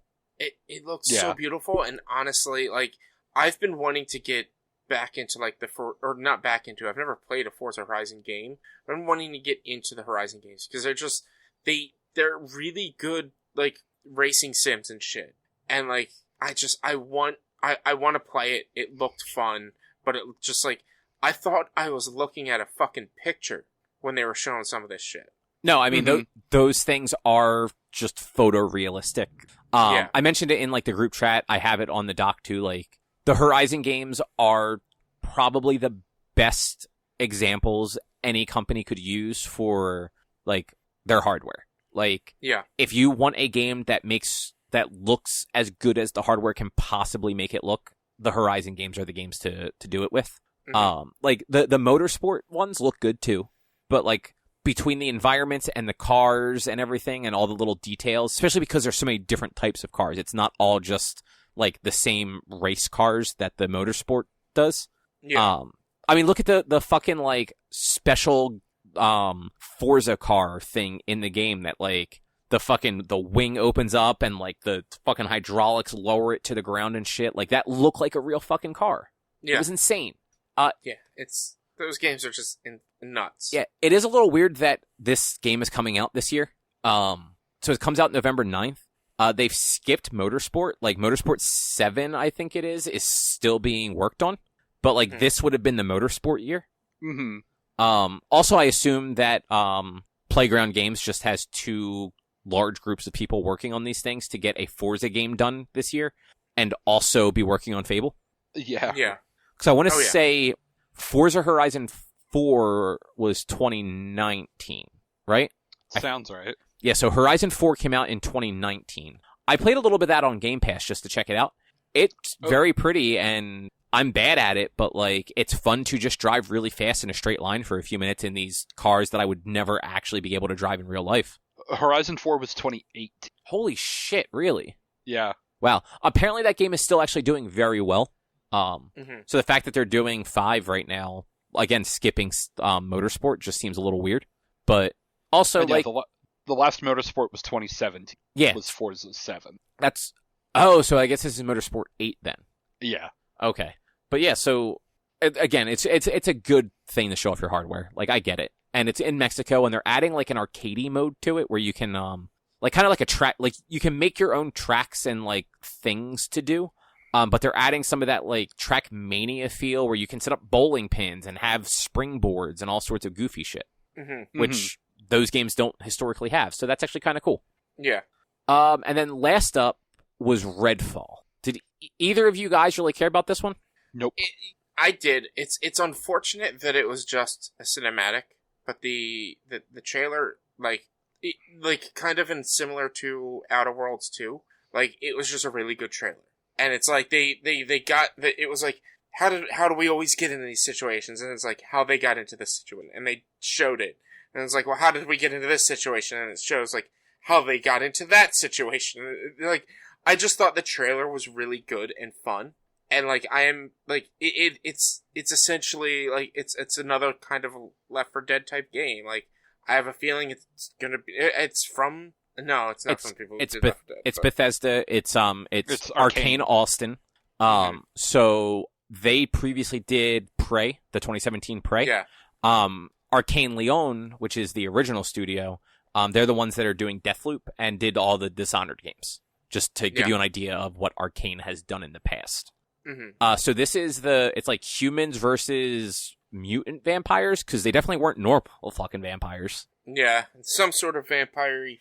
It seems like both sides have some magic powers. The one girl can make some sort of, like, telepathic elevator, which was kind of fucking cool. Or telekinetic elevator, I guess would be the right way to say it. Yeah. One dude can go invisible. The other one had, like, a robot, so they probably control tech. It's just like they were shooting steaks, like wooden steaks, not meat steaks. And it's just, I thought, I was like, this, I want to see gameplay. Like, the art again, like, the art kind of pulled me in. I kind of like the art style, but I just, I want to see more. Yeah, the only downside, and I don't know if I'm making this up or not, it's a downside for me, not for you guys. I'm pretty sure I saw that it was supposed to be, like, more of an open world co-op game. Which sort of, like, puts it way on the back burner for me. But I am interested to see more, just to see what it is. Yeah. And it's due out in 2022, which is probably going to be 2023. Yeah. So, but that was Microsoft. There were a bunch of known quantities missing from the Microsoft Bethesda Showcase. So, the Indiana Jones game that they teased last year wasn't there. There was no Fable. There was no Elder Scrolls 6. There was nothing there was nothing from the Coalition, so no Gears-related properties or even non-Gears-related properties. Nothing for the Perfect Dark game that they announced sometime last year. Some of these were mentioned in passing by Phil Spencer, though, as just like... So it wasn't like Ubisoft where they just didn't mention Beyond Good and Evil. Like, a lot of these games were at least like shown in like the clip at the end. So like they're at least still there. Yeah. But I did see Jeff Grubb of GameBeat posted something on Twitter with an article. I didn't have a chance to go back and read the article yet. But it was essentially the list of games coming to Xbox in 2023, and it was basically all of these games plus a bunch of other ones, which explains why none of these games were here. It's like, all right, let's just focus on the 2022 stuff, and all of this shit we'll talk about next year. Which is what E3 should be. Yeah. Like, honestly, I feel like even focusing on 2022 is still a bit much. But as long as it's out by E3 2022, it's not that bad. Mm. But, it should be, if it's not coming out by E3 next year, don't have it at the fucking show. And just have it next year. So, I'm sorry, this is totally unrelated. I have to rewind to the very beginning of the show. It's Monday, June 14th. I said Wednesday, and you guys didn't fucking catch it. I didn't catch it, but I did say at some point we're recording on Monday. That's true. So... Sorry, that's completely unrelated to any of this. It just literally, for some reason it popped into my head that it was Monday, not Wednesday. But yeah, I agree with you, though. I like that they're not going too far out with a lot of these trailers and stuff. Unfortunately, had they only been 2021 games, there would have been 4 games shown. So...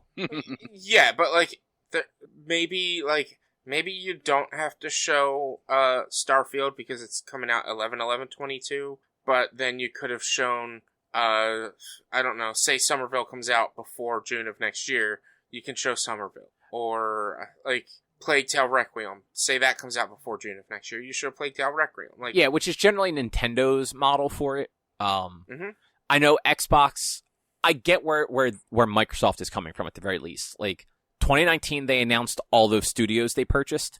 We didn't have any games, really, from any of them. We still don't have actual games from any of them. So, they want to show people where that money went and try and, get people to want to invest in the Xbox more. Because while the Xbox is it's a powerful console, Game Pass is a fantastic deal, it's really just there for third-party stuff at this point. They don't have any first-party games that are, those top tier things the way Sony gets with the Miles Morales game, the Ratchet and Clank, the Dark Demon Souls, stuff like that. Yeah. But yeah, so I think the Microsoft Bethesda one was actually very, very good though. Mm-hmm. Yeah. It was so far the best, but I had expected it much. Yeah, I mean honestly, Microsoft and Nintendo are the only two really coming out of this with, I feel like, a chance to have something that feels like a normal E3 showcase. Which brings us into the final one for today. Well, I was going to suggest, before we go into that one, we don't have a lot coming in for our show on Wednesday when we record for Nintendo. From what I hear, Capcom sucked. Take-Two wasn't really much. Take-Two was literally nothing. It was a diversity Zoom call. It was not a gaming... And who knows what Bandai Namco is going to have. But from what I hear, Capcom fucking sucked. So they had 15 minutes on the next Ace Attorney game, which I am all for. And honestly, I want to chat a little bit about Monster Hunter Stories, because I saw more of that than I have before. And I don't want that game, but that game looks fucking weird. Yeah. But do we want to push Square to talk about next time? No. Since we are running a little... Honestly, we're only at about an hour 45 right now, which means once it's edited down, it'll be an hour 30. And I don't think any of these are going to go long, except maybe this first one. All right. It was a suggestion, but yeah. Yeah, no, I'm good with just kind of wrapping up with this, and then I have an idea for something for the second half, the second half of the episode beyond Nintendo, depending on what Nintendo looks like, basically. Yeah. I'm not going to mention it until after we see what Nintendo does tomorrow. Yeah. So yes, Square Enix presents Summer Showcase. This was after Microsoft on Sunday. first thing they came out with was Guardians of the Galaxy, the game. I'm intrigued, but at the same time, I don't want to play a Star-Lord game. Nobody does. Nobody wants to play a Star-Lord game. And that's what it is. It's Star-Lord with characters that you can tell them what to do. Yeah, like nobody wants to play Star-Lord as portrayed by Macklemore. Yeah. That game looked not at all interesting to me. And that, like, I thought for the most part I didn't hate the voices besides fucking Rocket. Yeah, I didn't. Rocket sounded like one of those stupid stereotypical nerds. I also didn't like Rocket's like weird beard thing. I was more fine with Rocket's weird beard thing than I was with Groot having armor inside of him. I don't know. I thought that was I thought Groot actually looked kind of cool. I think all of them looked better than the MCU versions, except for Star-Lord and Rocket.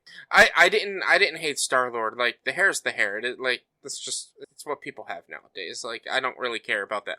Like, Eric was bitching about the hair yesterday. I'm like, whatever. Who cares? Like, are you really going to pay that much attention to the fucking hair when you're playing this game? I mean, it's the only fucking character you can play as, so you're going to be seeing that hair a lot.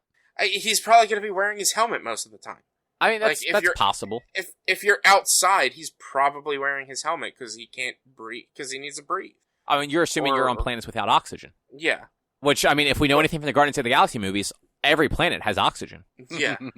But it's just, I don't know, the voices were off, especially Rocket's, and it's a Star-Lord game. It's not a Guardians game, in my opinion. Like, if you could switch between characters, I'd be a little bit more into it. Yeah, like, but the fact that it's you playing as Star-Lord, commanding the other players, the other heroes following you to do something, it's just, no. Also, they spent 15 minutes on their 45-minute showcase on just this game. Yeah. So I thought I was intrigued by it, at the very least. I like third-person action games. Mm-hmm. I like the idea of there being, like, the branching paths depending on how you want to do things. I don't know that this game is necessarily going to do them well, but... So it's Eidos Montreal is making it. They do not have a pedigree for third-person action games. They did Shadow of the Tomb Raider. Yeah. But they are known for Deus Ex, which is it's an immersive sim. Like, those are the games that, like, you can kind of get through those games a bunch of different ways. Mm-hmm. Sorry, what were you going to say, Rich? I was going to say, like, you had mentioned, like the dialogue choices or branching paths.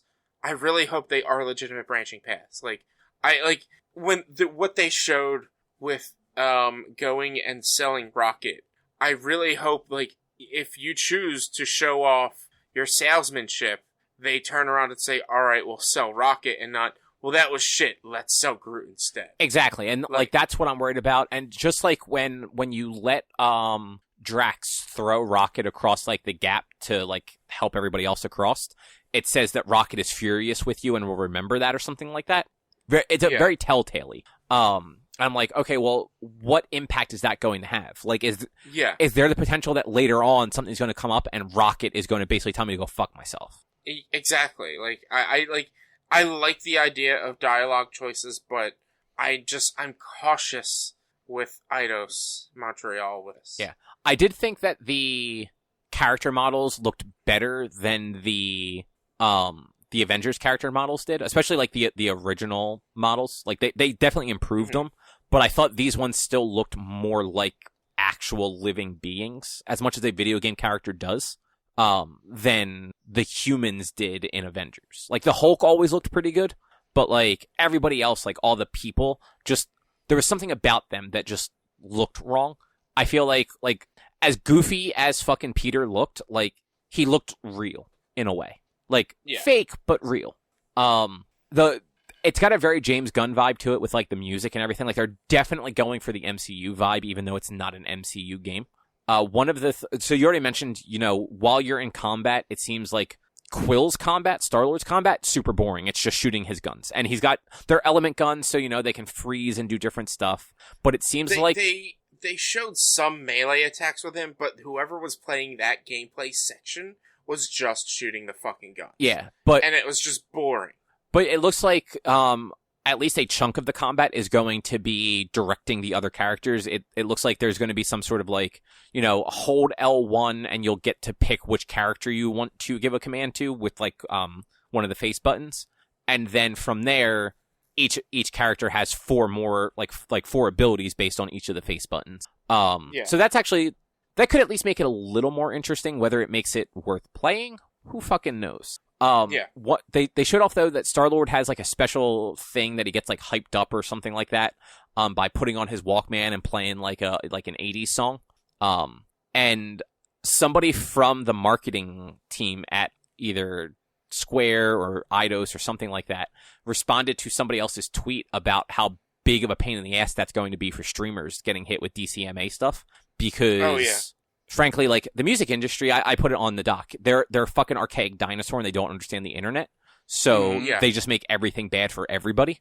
There is apparently a streamer-friendly version of the game that removes the licensed music that you can like turn on and off if you're streaming the game. So at least people can play this game on stream and not have to worry about like getting like takedown notices and shit like that. That's good to hear. At this point, I don't know if I'm going to get it just because it doesn't seem like it's something I would want. Yeah, like come October, like I feel like there's going to be enough other stuff that I'm going to want that this probably isn't going to be the top of the list, but I'll wait and see like what else they show about it, how it reviews and stuff like that to see if it's actually worth putting any money into. Yeah. All right. Drew, I know you were interested in this. I was interested until they actually announced what it was. Final Fantasy 1 through 6 are getting pixel remasters. Yeah, hey, depending how expensive they are, whatever, I'll pay for most of them. Yeah. Final Fantasy 2 sucks. Yeah, you're Final not wrong. Fantasy, that's one of the worst games I've ever played. The thing that kind of bummed me out, and a lot of other people from what I've seen on the internet, they are only coming to Steam and mobile. Every one of these games is already available on mobile. And all but 1 and 2 are available on Steam.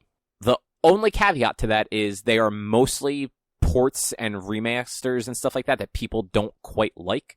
3 and 4 in particular, they're the 3DS, or DS, I forget how old they are. They would be DS. They're DS games that they did like that 3D treatment to everything, so it's not the pixel sprites anymore. It's actually like these like shitty 3D models.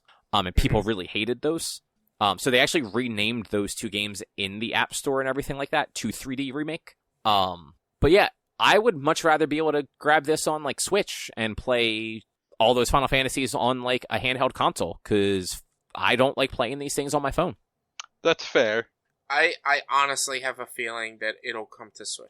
I think at this point, like, it definitely will. The fact that they're leading with Steam and mobile when these games are already available there is just kind of like a fuck you to people that want them on console, that have wanted them on console for years, but they haven't been available since the PSP.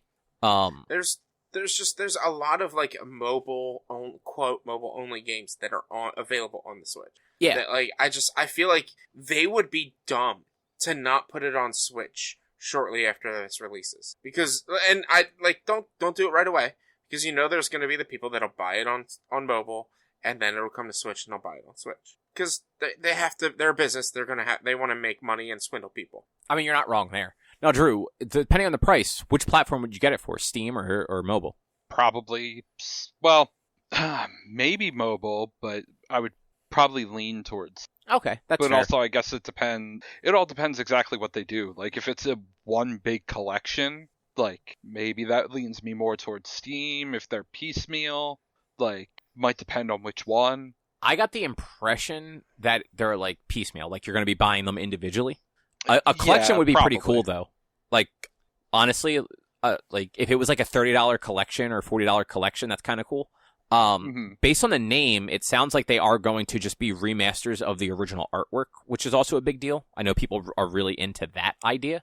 Well, the fucking artwork they did on these mobile versions that are out now fucking blows. Oh, yeah, it's no, so bad. I've seen screenshots. They look really bad.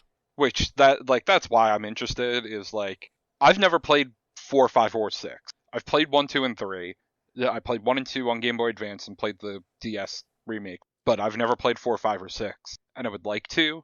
I would probably and especially 5, I feel like I would probably like the most, because it kind of has very similar job system to Tactics. Yeah, it does. Yeah, I have tried to play 6 4 different times, and just I've definitely tried one. I have it on. I have like the PSP version of it that you can also play on Vita. I have tried to play it on both of those consoles. And I actually have Final Fantasy, and I actually have 2 copies of Final Fantasy Anthology, and have tried to play 6 off of that like way back in the day a couple of times. And it's just one of those games where everybody thinks 6 is the best Final Fantasy, and I've just never really been able to get into it. There's nothing wrong with it. Just for whatever reason, it's never really hooked me the way some of the other ones have. 4 is amazing though. 4 is one of my favorite Final Fantasies. So, Okay. 3 I did not enjoy, and I never played 5. 3 was Yeah. 1 is kind of a slog because it's the original, like, there's not really a real deep narrative or anything to it. Like, it is what it is, No. but it's the original. Mm-hmm. But yeah, like, if they release these on Switch, even if they release them on, like, PS4 or Xbox, like, I would totally buy them. I would at least buy 4, 5, and 6, because those are the ones that I really want to play. Mhm. And I feel like Switch would be better for me because, like, I'd be more likely to actually put the time into 6 and really try to get through it. Just to see why people love it so much. Yeah. But yeah, like, I will not buy these on mobile. Like, we talked a little bit about it. I don't forget if we actually talked about it on the show or not, but I have, after we talked about Tactics, I remembered that I bought Tactics on Android like 6 years ago, and actually like downloaded it and started playing it, and as much as I like Tactics, that game is bad on mobile. Like, it is not fun to play that game on a mobile device. On, like, a cell phone? No, I tried it on a 12-inch tablet and didn't enjoy it. Like, I just don't like touchscreen for games. Fair. I feel like Tactics works. I mean, look, if any game's going to work well, it's Tactics, but, like, I don't like the way, like, menuing and all works in it. Like, touchscreen, so, like, I'd rather have a controller and just be able to, like, use the D-pad to move around. Sure. I mean, I feel, again, in Tactics, the menus maybe not so much because the text is kind of close together and sometimes you hit the wrong thing. But, like, for combat, boy, it makes getting around that map way easier. Oh, see, I get annoyed with, like, having to rotate the screen with my finger, especially because it's, like, a 12-inch tablet. Like, it's big enough that, like, it's kind of uncomfortable to sit with it. Like, that's fair. I tried it a little bit on the phone and didn't like that either. Plus, like, playing those games on, like, a phone, like, I'm just going to kill my phone battery quicker. Mm-hmm. Like, just let me have it on Switch, guys, please. Just let me. I just want to play Final Fantasy IV on the Switch, really. But Drew, you were also into Babylon's Fall. Yeah. I mean, it looked interesting. It's a platinum game with multiplayer, which is rare. Yeah. Rich, were you interested in Babylon's Fall at all? Not really. I was meh about it. Same. Yeah, like, it's not necessarily the highest of things on my list, but out of the Square show, I was way more interested in that than any of the other modern games they showed off. I mean, that's fair. They did not have a good showing. When the most exciting thing they showed was the first 3 seconds of the Final Fantasy 1 through 6 remasters, that doesn't bode well. Yeah, and like they really dropped the ball because like they even had like Avengers stuff, but like it wasn't like an extended or a more detailed roadmap. It didn't give new dates. It just still said summer and beyond. Yeah, and it's just like, well, fuck you. Like we've known about this for 3 months now. Give me more. Yeah, it was literally just them showing the same stuff they showed us back in, what was that, April, I think? Yeah, just that we got actual game, or I think it was actual gameplay of Black Panther. That's all like, we got a little bit of new information. That's it. Like, they had a really bad show. Yeah. But I know Babylon's Fall, at least, doesn't have a date yet. Mm-hmm. And it's been in development for a while. But I feel like it's probably going to be next year. Yeah. So. And then the last thing was Stranger of Paradise Final Fantasy Origin, which I believe was originally meant for the PS3, but I'm not 100% sure. That's what I'm hearing. It's like a 15-year-old game that never got released, and yeah, I mean, it does not look like a next-gen game at all. Just chaos. Yeah. So there was so much chaos in this game, they just couldn't get it out in 2008 like it was originally developed. It's just absolute chaos. Oh, there's some that was like. It's supposed to storm tonight. It was a bad trailer because literally he said chaos like 25 times. Yeah, a lot of streams had chaos counters up. It was fun. it was, I watched the trailer yesterday with no audio, and I was intrigued, and then when I actually saw it today, I was like, this trailer is fucking garbage. Yeah, like, when there is a Final Fantasy 16 in development, you close out your E3 thing with this, like, what the fuck were they thinking? It's a Team Ninja game. It has no date. There was a demo put out for it. It's only available till the 24th. It currently does not work. If you download it to your PS5, it tells you it's corrupted and you should delete it and re-download it. I've done that twice now, and I started doing it about 5 minutes ago. There's about 10 minutes left in the install. Yeah, and I tried it. I tried it earlier, and then I looked online. Neither Square or Team Ninja has said that it's playable yet, but they did say that it was broken last night. So until they tweet out that it's fixed, it's broken. They had a tweet at like 5:05, chaos, chaos, chaos, and then 5:26. We know that there's an issue. We're trying to figure out what's wrong. No chaos in that though. Like, I'm surprised they didn't do #chaos. Yeah. I think I mentioned it to you guys on like the live chat, but my favorite reaction to this, there is a parody account for Kaz Hirai, who was the former CEO of Sony. The parody account's great. It's usually only active like this time of year. But they tweeted out, it was along the lines of like, sorry that the Final Fantasy Origins demo isn't working, but the PlayStation 5 isn't backwards compatible with PS3 games. And that was just, it was good. It was right on the money. But yeah, so Square didn't have any Tomb Raider stuff, which I like. There were only like some slight rumors that they might be showing like whatever their next Tomb Raider game would be. There was no Final Fantasy 16 or 14, even though 14 just had an expansion, or it has one coming up or something like that. And they also didn't show that Project Athia game that you mentioned, Rich, which I think has been renamed to Forspoken. Yeah, it's now known. It's known as Forspoken. They had the like official announcement at one of the PlayStation things, like for the title. I can't remember when it was. I'm looking through on PC Gamer about it now, and all we really know is 2022 release. But yeah, I don't understand why we didn't get anything from that. Yeah, like it just instead we got Final Fantasy Origin. Yeah, and like no, nothing for Forspoken. Like you said, nothing for Final Fantasy 16. Like that, those are the things people want. Like, I don't know if anybody actually wants Origin. Like, no, like when I was watching the trailer yesterday for Origin, I was just like, oh, that's a judge. This is probably going to be a shitty game, because any of the games that included judges was bad. And like, you know it's dated because there's a fucking judge in this game. Yeah, it's just they had a very bad show. It was a waste of time, in my opinion. Like, there was nothing really to look like.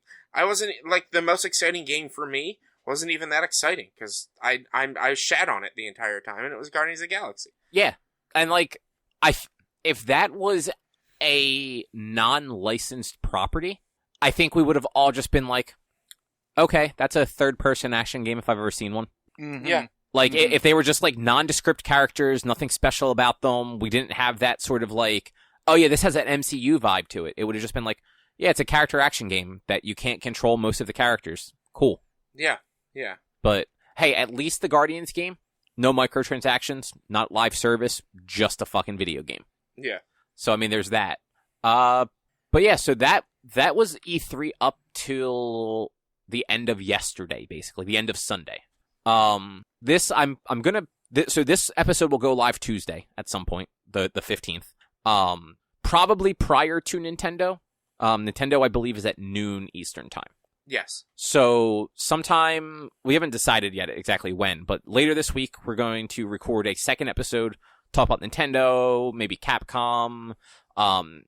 There have been a bunch of trailers not shown in any of like the big stuff, like the PC Gamer Show. There was the Future Game Show, stuff like that was showing like trailers for other kind of like smaller games that if anyone's interested in any of those, we can talk about those too. But we'll generally just like wrap up, I guess, later this week. E3 2021. or whatever the fuck it actually is. I hope you enjoyed E3 2021 Part 1. Yeah, that's what I meant to actually say at the beginning. Like, is this Part 1, or are we just...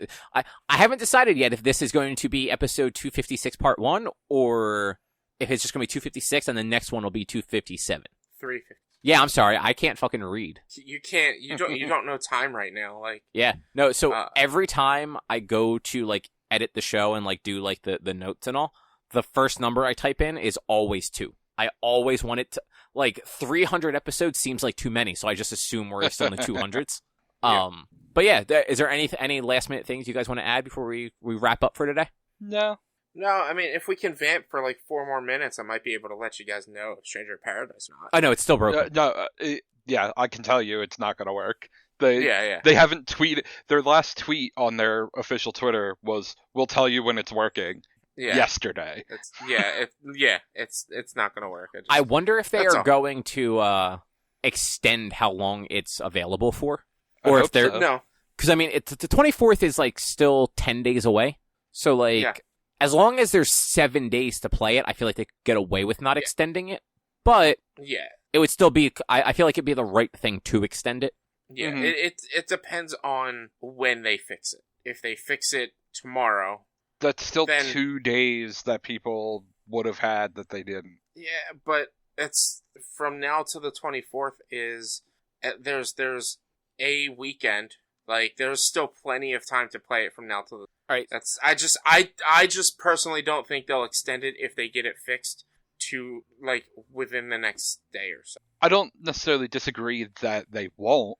I'm saying they should though. Yes. Yeah. That is correct. Also, for what it's worth, I don't know where this was from because it popped up on Giant Bomb.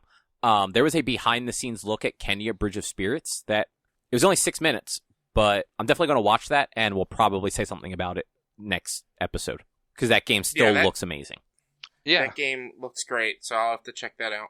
Cool. Well, in the meantime, while you're waiting for that second half of E3 coverage, if you want to find more content of ours, you can head over to www.one-quest.com. You can also help us out by supporting us at patreon.com/onequest. If you can't support us there with dollars, though, you can go to your favorite podcast platforms like Apple Podcasts, Google Podcasts, Spotify, Stitcher, Amazon Music. Rate us, review us, subscribe to us. Those things all help a whole lot. You can also find us on social media, facebook.com/onequestonline or at @1_quest on Instagram and Twitter. Our YouTube channel is youtube.com/onequestvideo, and you can always send us an email to social@one-quest.com. And I think, Rich, are you still streaming after this? Yeah, I will be streaming. I try to start around 7, 8 o'clock every weekday, or not every, but most weekday nights. On Tuesday when this releases, I'll probably be playing Final Fantasy VII Intermission. If I haven't beaten it tonight when I actually play it in stream. Otherwise, I might be playing either The Division or No Man's Sky. Depends on if I can get together with my buddies or not. How far are you in the Yuffie DLC?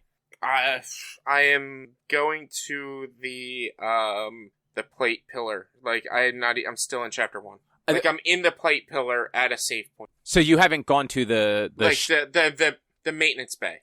Okay, so you haven't gone to the Shinra building or anything yet. No, I'm still early on.